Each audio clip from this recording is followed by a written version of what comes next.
សួស្តីបងប្អូនអរគ្នាអញ្ចឹងថ្ងៃនេះយើងមកបន្តមេរៀនរបស់យើងបាទនៅរបៀបសេរីដើម្បីកាត់កង់ផ្លែមីក្រូរបស់យើងបាទនៅលើ graphic ម្ដងបាទអញ្ចឹងថ្ងៃមុនខ្ញុំបង្ហាញនៅលើ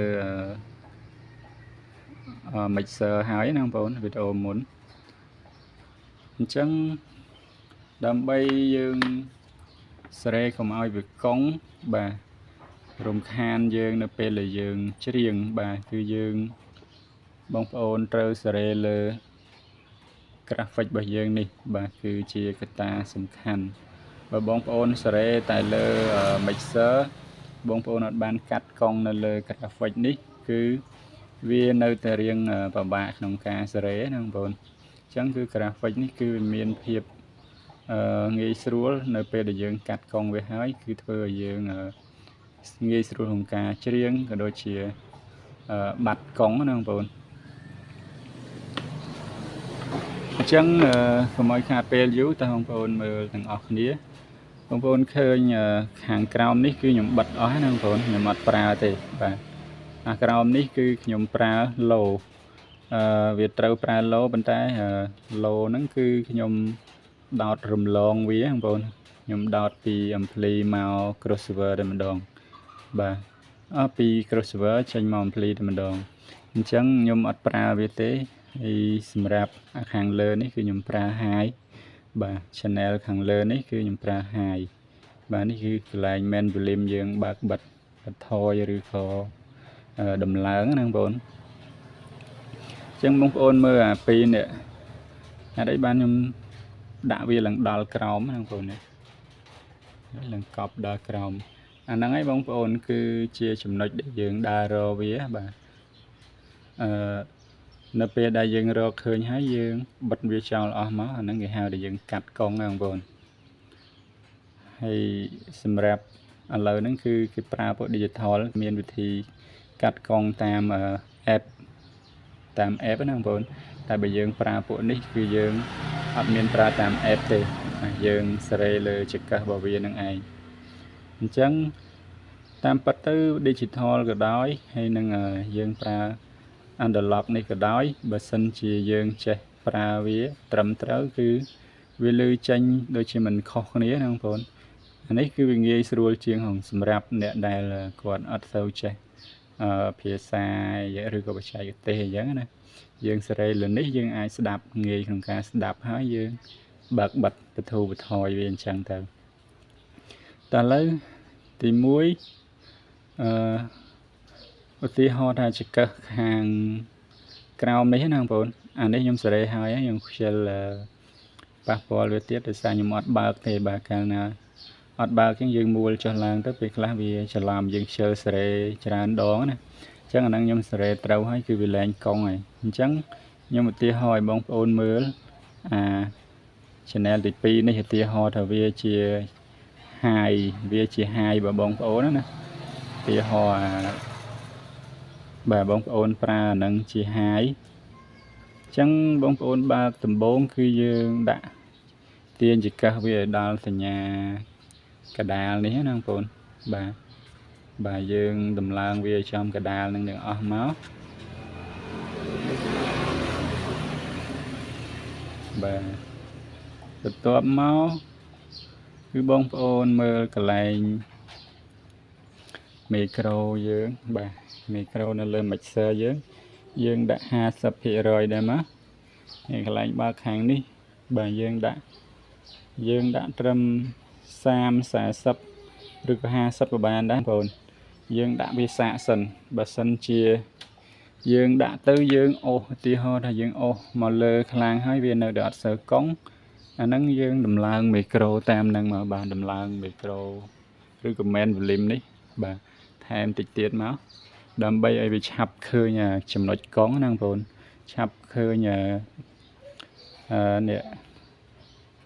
បងវាដែលវាកង់ចង្កឹះដែលកង់មួយណាណាអញ្ចឹងយើងបើកសំឡេងបាទយើងចុចបើកមីក្រូមកហើយបងប្អូនឡូទៅបាទបើលឺកុំបើកខ្លាំងពេកណាបងប្អូនដូចខ្ញុំប្រាប់ហ្នឹងគឺបើកត្រឹម 50% ចុះក្រោមសិនមកបាទយើងឡូវាឬក៏បងប្អូន តេស្តរបៀបណាបាទយើងធ្លាប់ check អីចឹងទៅ check ឬក៏សំឡេងបាទសំឡេងយើងប្រើបាទចេញខ្យល់អីចឹងតាមដាតតាមថ្មិញចឹងណាបាទអញ្ចឹងយើងអូសមកមួយបងប្អូនយើងអូសសឹមណាយើងអូសម្ដង2ក៏បានដែរហើយស្ដាប់មើលបាទអូសសឹមបើសិនវាអត់ទាន់កង់ទេយើងឡើងឲ្យកប់មកបាទឡើងឲ្យកប់ហើយបើវាអត់កង់ទេយើងបន្ថយមិនតិចណាបងប្អូនឬក៏វាកង់តែមិនតិចទីហោវាកង់តែមិនតិចទេយើងបន្ថយវាតិចសិនមកហើយបន្ទាប់មកយើងអូសទៀតបងប្អូនអូសទៀតបាទយើងអូសអាហ្នឹងទៀតបើសិនវាអត់កង់យើងទៅមុខទៀតបងប្អូនយើងអូសទៅមុខទៀតបាទយើងអូសម្ដងតិចកំលឿនពេកអូសខ្លាំងពេកជួនកាលវាកង់ឆ្វេកមកយើងបន្ថយអត់ទាន់នេះអញ្ចឹងយើងអូសហើយយើងស្ដាប់មើលបាទយើងស្ដាប់ផ្លែមីក្រូបងប្អូនបើវាលឺមកឬកង់ហ្នឹងវាមាន3បាទដូចនៅលើ mixer ដែរគឺវាមាន high low mid low បាទអញ្ចឹងបើសិនជាសំឡេងកង់ high គឺវាលឺស្រួយបាទលឺឆ្វេកបាទក៏លឺឆ្វេកមកយើងបន្ថយបិទហើយបើសិនជា mid គឺវាសំឡេងកំប៉ុងបាទលឺសូងឿងដូចកន្លងហ្នឹងបាទលឺដូចកន្លងហើយចេញអាហ្នឹងមកគឺយើងបន្ថយបិទលឹបមកបាទហើយបើសំឡេង low គឺវាសំឡេងងូងដូចឡានធំហ្នឹងបងប្អូនសំឡេងឡានធំហ្នឹងបាទងូងបាទលឺខ្លាំងអាហ្នឹងដោយសារ low វាover វាខ្លាំងជាងគេបាទអញ្ចឹងដោយសារមិញមានសំឡេងឡានគេបាទអញ្ចឹងខ្ញុំបិទ stop តិចសិនឥឡូវបន្តទៀតអញ្ចឹងបើសិនជាឧទាហរណ៍ថាអូសមកមុខទៀតបងប្អូនអូសមកដល់កន្លែងនេះគឺកង់បាទហើយយើងអូសមកដល់ទៅពាក់កណ្ដាលកន្លែងនេះបាទពាក់កណ្ដាលស្មើគេហ្នឹងកង់បាទហើយឮសំឡេងឆ្វេកចឹងមកបាទបើសិនជាវាឮកង់រៀងតិចបងប្អូនបិទ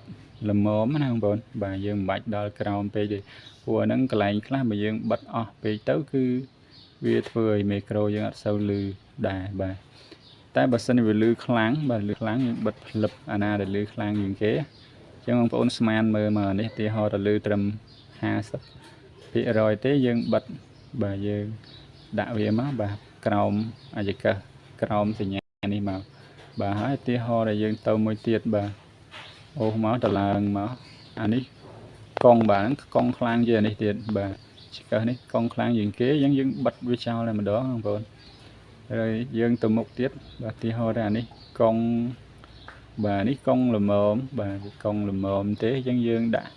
កដាលបងប្អូនហ្នឹងពេលខ្លះយើងដោយសារយើងបើកមីក្រូរៀងលឺអញ្ចឹងតែធម្មតាយើង boost វាមកលើខ្លាំងគឺវាធ្វើឲ្យមីក្រូយើងឆាប់កង់ហើយប៉ុន្តែវាដោយចកឹះណាបងប្អូនយើងគេហៅកាត់កង់ហ្នឹងគឺយើងដើររកចំណុចណាដែលវាកង់ខ្លាំងជាងគេដើម្បីយើងខាត់វាចោលចេះ